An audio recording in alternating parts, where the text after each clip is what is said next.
नमस्कार साथियों, मैं हरीश कंडवाल मनकी आप सभी का मनकी की कलम यूट्यूब चैनल पर हार्दिक स्वागत अभिनंदन करता हूं। साथियों, आज की वीडियो में मैं जो जानकारी साझा कर रहा हूं वह है हरेला पर्व पर। तो अतः आप सभी को हरेला पर्व की हार्दिक शुभकामनाएं। यह पावन पर्व हमारे उत्तराखंड में कुमाऊं क्षेत्र में विशेषकर मनाया जाता है। अब यह पर्व पूरे देश, पूरे उत्तराखंड में मनाया जा रहा है, पूरे क्षेत्र में मनाया जा रहा है। यही इस पर्व की महात्म्य है, यही इस पर्व की खासियत है, यही इस पर्व की विशेषता है। हरेला वैसे हमारे यहाँ 3 बार बोया जाता है और तीनों जो है अलग अलग ऋतुओं के आगमन पर बोया जाता है। अगर मैं बात करूं, जब साल शुरुआत होता है तो चैत्र नवरात्रि में एक फसल कटती है गेहूं की, दूसरे फसल की तैयारी शुरू हो जाती है। तो फसल कटने और फसल बोने के बीच जब हरेला बोया जाता है तो वह चैत्र नवरात्रि में बोया जाता है, जो माँ भगवती के पावन नवरात्रि पे होता है। दूसरा हरेला जो होता है वह होता है इस समय का, जो सावन के महीने में संक्रांति को बोया जाता है। यहाँ पर भी दूसरी फसल तैयार होने को तैयार हो जाती है। तीसरा हरेला फिर बोया जाता है शारदीय नवरात्रों में। वहाँ पे भी जो अब की फसल है, यानी कि धान, गेहूँ, धान, मंडुआ, झंगोरा, कौड़ी, उड़द दाल जितनी भी है वो तैयार लगभग हो जाती है। और गेहूँ, जौ, सरसों आदि की फसल बोने की तैयारी हो जाती है। तो इन सब के खुशी में यह हरेला बोया जाता है। शारदीय नवरात्र और चैत्र नवरात्र दोनों माँ भगवती को समर्पित होते हैं ये हरेला। लेकिन यह जो हरेला है सावन का महीने का, कहीं कहीं लोग इसे जो कुमाऊं में है हर कालिका यानी काली माता से भी जोड़कर देखते हैं। और इसी तरह हमारे क्षेत्र में सावन माह को शिव को प्यारा माना जाता है, इसको भी जोड़कर देखा जाता है। यह अलग अलग क्षेत्रों में रीति रिवाज है। पेड़ लगाने की परंपरा सिर्फ कुमाऊं क्षेत्र में नहीं रही, बल्कि हमारे गढ़वाल क्षेत्र में भी रही है। मैंने देखा है, हमने जो अनुभव किया है, इस समय हमारे जो काश्तकार होते थे, माता बहनें होती थी, ताई चाची जो भी होती थी, दादी होती थी, वह इस महीने अवश्य खेतों के मेड़ में, चाहे वो घास का पेड़ लगा रहे हों, चाहे वो फलों का पेड़ लगा रहे हों, अवश्य लगाते थे। और यानी कि वृक्षारोपण की जो परंपरा थी वह हमारे गढ़वाल में भी थी। विस्तृत रूप में नहीं होता था, यह एक त्यौहार को लेके नहीं होता था, लेकिन बरसात में हर परिवार के द्वारा, हर महिला के द्वारा, हर पुरुष के द्वारा पेड़ जरूर लगाए जाते थे।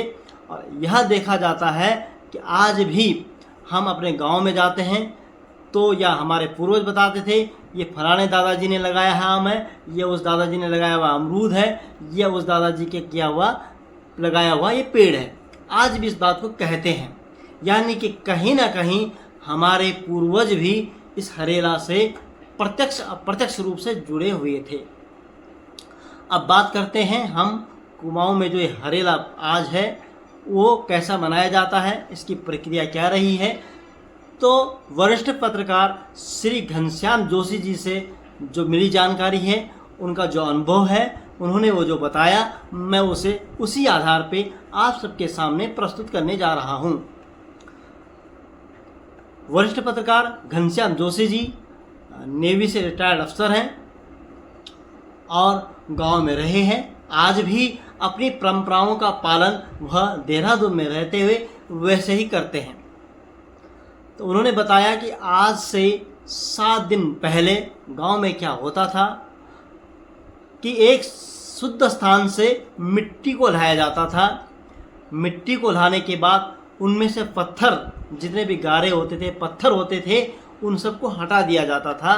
फिर घर में जो मंदिर है, जो चौथान है, जो मंदिर है, वहाँ पे उस मिट्टी को किसी टोकरी में, पहले वहाँ पर जो है बांस की टोकरी स्पेशल उसके लिए बनाई जाती थी, उसमें बोया जाता था। आज भी गांव में वैसे ही, अल्मोड़ा के जो गांव हैं वैसे ही बोया जाता है। हालांकि जो लोग शहरों में बना रहे हैं बांस की टोकरी उपलब्ध नहीं होती है, तो उसकी जगह पे प्लास्टिक या अन्य जो टोकरी है उसमें करते हैं। उसके बाद उसमें मिट्टी को डाला जाता है और मिट्टी को डालने के बाद 7 प्रकार के कोई भी अनाज, जिसमें गेहूँ, मक्का, चना, जो भी है 7 प्रकार के दाल जो भी है, हर एक 5 लेयर में बोई जाती है। यानी कि एक बार मिट्टी डाली, फिर उसके बाद बीज डाला, अब बीज को काफ़ी घना बोया जाता है, फिर उसके बाद मिट्टी डाली, ऐसे करके 5 लेयर बोई जाती हैं। हर रोज़ सुबह पूजा की जाती है। पूजा करने के बाद उसमें आवश्यकता अनुसार पानी डाला जाता है। और इसमें खास ध्यान देने वाली बात होती है कि जो ये हरेला होता है, इसे कोशिश ये की जाती है कि हरा ना हो बल्कि पीला रहे। अब पीला कैसा है, इसमें लाइट या रोशनी ना पड़े, इसको किसी चीज़ से ढक दिया जाता है, जैसे गत्ते से ढक दिया या किसी चीज़ से ढक दिया जाता है, ताकि जिस पे रोशनी ना पड़े और ये पीला ही हो। 7 दिन तक ऐसे ही नियमित किया जाता है।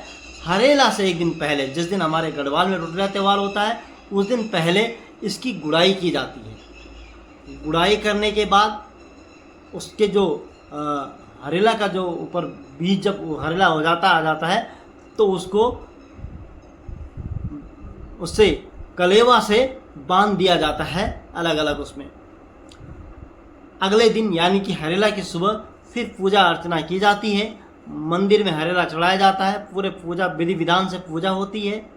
उसके बाद हरेला मंदिर में चढ़ता है और कुमाऊं की जो ग्रामीण परिवेश है, ग्रामीण परंपरा है, वहाँ माताएं बहनें, रिश्तेदार, दिशा ध्यानी इस हरेला को एक दूसरे के घर में ले जाकर शगुन के रूप में देते हैं, उपहार स्वरूप देते हैं, जिसको कि काफ़ी बहुत लाभदायी माना जाता है, जिसको कि काफ़ी पुण्य वाला माना जाता है। इसकी महात्मा है, इसको देना सबसे शुभकर माना गया है। तो इस तरह से हर रिश्तेदार आदमी एक दूसरे के घर पे हरेला देने जाता है। यहाँ तक कि घनश्याम जोशी जी बताते हैं कि जब वह सेवा नौकरी में थे और सेवा में थे, तब भी घर से जब चिट्ठी जाती थी हरेला के समय पे, तो एक कागज़ पे उस हरेला के पत्तों को चिपका के शगुन के तौर पे उनकी खुशहाली की कामना के लिए यह हरेला नौकरी करने वाले जॉब में हैं उनके लिए भेजा जाता था। और इस तरह से हरेला को मनाया जाता था। आज भी लोग इसी तरह मनाते हैं। वह यह भी बताते हैं, इसके साथ साथ इस दिन फलों के पेड़ या कोई अन्य पेड़ लगाने की परंपरा रही है और यह परंपरा आज विस्तृत रूप में है। तो कहीं ना कहीं जो हमारा हरेला पर्व है, ये उत्तराखंड का जो लोक संस्कृति पर्व है, लोक पर्व है, यह पर्यावरण को संजीदगी रखने वाला पर्व है। यानी कि हमारे लोग पेड़ों की महत्ता के बारे में, वृक्षारोपण के बारे में बहुत अच्छे से जानते थे। तो इसी हरेला का आज पूरे देश में मनाया जा रहा है। यह एक अच्छी पहल है।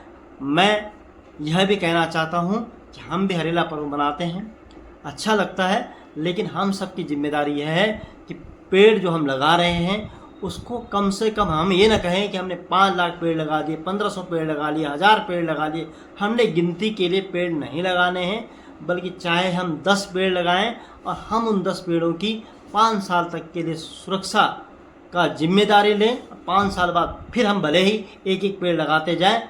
इस तरह से हम करें, क्योंकि पेड़ लगाना महत्वपूर्ण है, लेकिन उसकी सुरक्षा करना उससे ज़्यादा महत्वपूर्ण बन जाता है। तो यह हरेला था। इस तरह से हमारी लोक परंपराएं रही हैं, लोक संस्कृति रही है। मैंने जैसे वीडियो के शुरू में कहा कि इसका प्रभाव हमारे पहाड़ों में, हमारे गढ़वाल क्षेत्र में भी देखने को मिलता था कि हमारे बुजुर्ग जो थे वह भी सावन या आषाढ़ के महीने में ज़रूर पेड़ लगाते थे।